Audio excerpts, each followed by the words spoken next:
ফেব্রুয়ারিতে ত্রয়োদশ জাতীয় সংসদ নির্বাচন, সারা দেশ প্রস্তুত হচ্ছে একটি অবাধ, সুষ্ঠু এবং গ্রহণযোগ্য নির্বাচনের জন্য। কি ভাবছেন সাধারণ মানুষ থেকে শুরু করে আগামী জনপ্রতিনিধিরা? সে কথা জানাতে ডিবিসি নিউজের ইলেকশন এক্সপ্রেস ছুটে যাচ্ছে সব সংসদীয় আসনে। আজ আছে সংসদীয় আসন 198, গাজীপুর 5-এ।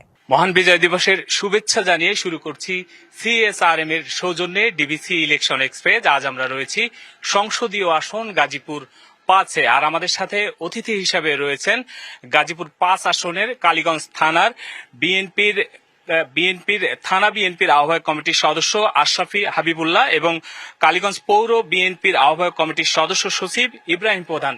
শুরুতে একটু জানিয়ে রাখতে চাই যে আজকে দুইজন অতিথি হওয়ার কারণ হচ্ছে আজকে মহান বিজয় দিবস উপলক্ষে এই আসনের যিনি সংসদ সদস্য প্রার্থী রয়েছেন তিনি বিএনপির কেন্দ্রীয় প্রোগ্রামে অংশ নিয়েছেন ঢাকাতে, তার কারণে তার প্রতিনিধি হয়ে এই দুইজন আজকে আমাদের সাথে অংশ নিয়েছে। আপনাদের দুইজনকেই স্বাগত আমাদের আজকের এই আয়োজনে। শুরুতেই জনাব আশরাফি হাবিবুল্লাহ, আপনার কাছে জানতে চাইবো যে আপনাদের যেই প্রার্থী নির্বাচন করা হয়েছে বিএনপির কেন্দ্র থেকে এই আসনে, তিনি হচ্ছেন যে জনাব মিলন সাহেব, ফজলুল হক মিলন সাহেব। তাকে কেন যোগ্য মনে করেন আপনারা, যদি একটু সংক্ষেপে বলেন। ডিবিসি নিউজ এবং এখানে যারা উপস্থিত সকলকে বিজয় দিবসের রক্তিম শুভেচ্ছা। ফজলুল হক মিলন একটি প্রতিষ্ঠিত নাম সারা বাংলাদেশে, কারণ তিনি কেন্দ্রীয় ছাত্র দলের সভাপতি ছিলেন, তিনি কেন্দ্রীয় স্বেচ্ছাসেবক দলের সাধারণ সম্পাদক ছিলেন এবং তিনি একসময় কেন্দ্রীয় বিএনপির ঢাকা বিভাগীয় সাংগঠনিক সম্পাদক ছিলেন। বর্তমানেও তিনি গাজীপুর জেলা বিএনপির আহ্বায়ক প্রায় 10 বছরের উপরে। তার যোগ্যতা সম্পর্কে বলতে গেলে তিনি এখানে প্রায় 30 বছর যাবৎ এই কালীগঞ্জের রাজনীতির সাথে জড়িত। কালীগঞ্জের প্রতিটি ঘর আনাচে কানাচে সকল ঘরেই তিনি গিয়েছেন এবং তাকে সবাই চেনে, কারণ এর আগে তিনি দুইবারে নির্বাচিত এমপি এবং অত্যন্ত জনপ্রিয় এমপি। এই মুহূর্তে কালীগঞ্জে তিনি অপ্রতিদ্বন্দ্বী, যে কোনো দলই হোক। তিনি গত যে সাধারণ নির্বাচন হয়েছিল 2001 সালে, সেখানে বাংলাদেশের একটা ডাক সাইটে ঢাকা ইউনিভার্সিটির ভিপি আখতারুজ্জামানকে হারিয়ে তিনি এমপি হয়েছিলেন এবং এখনো তার জনপ্রিয়তা তুঙ্গে। ধন্যবাদ আপনাকে। জনাব ইব্রাহিম প্রধান, আপনার কাছে জানতে চাইবো যে গাজীপুর এই 5 আসনে আমরা যতদূর জেনেছি যে এখানে চাঁদাবাজি, সন্ত্রাসী, মাদক এবং একই সাথে বালু খেকেদের একটি উৎপাত আছে। আপনি কি মনে করেন যে আপনার প্রার্থী নির্বাচিত হলে এই সব সমস্যা সমাধান করতে পারবে বা কিভাবে সমাধান করবে যদি বলেন?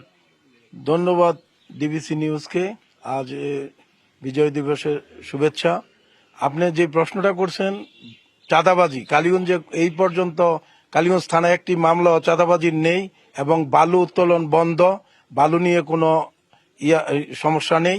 আমাদের কালীগঞ্জ শান্তিময় কালীগঞ্জ, ফজলুল হক মিলন সাবেক এমপি, উনি এই কালীগঞ্জের দীর্ঘদিন নেতৃত্ব দিচ্ছেন, দুইবারের সংসদ সদস্য। উনি কালীগঞ্জকে সুন্দরভাবে রেখেছেন। এখানে কোনো চাঁদাবাজি, কোনো সন্ত্রাসী, কোনো কর্মকাণ্ড নেই। মাদকের কিছু আছে, বিগত 17 বছরের যে জঞ্জাল সেটা সারতে একটু সময় নেবে। উনি যদি সংসদ সদস্য নির্বাচিত হয় জনগণের ভোটে, তাহলে কালীগঞ্জের সন্ত্রাস মুক্ত এবং মাদক মুক্ত কালীগঞ্জ গড়বে। ধন্যবাদ আপনাকে। আশরাফি হাবিবুল্লাহ, আপনার কাছে খুব ছোট করে জানতে চাইবো যে আপনার প্রার্থী যদি নির্বাচিত হয় কোন কাজগুলোকে প্রায়োরিটি দিবে আপনার প্রার্থী, বা আপনারা কোন কাজগুলো আগে করবেন? কালীগঞ্জের উন্নয়নই আমাদের প্রার্থী এবং আমাদের সকলের আকাঙ্ক্ষা।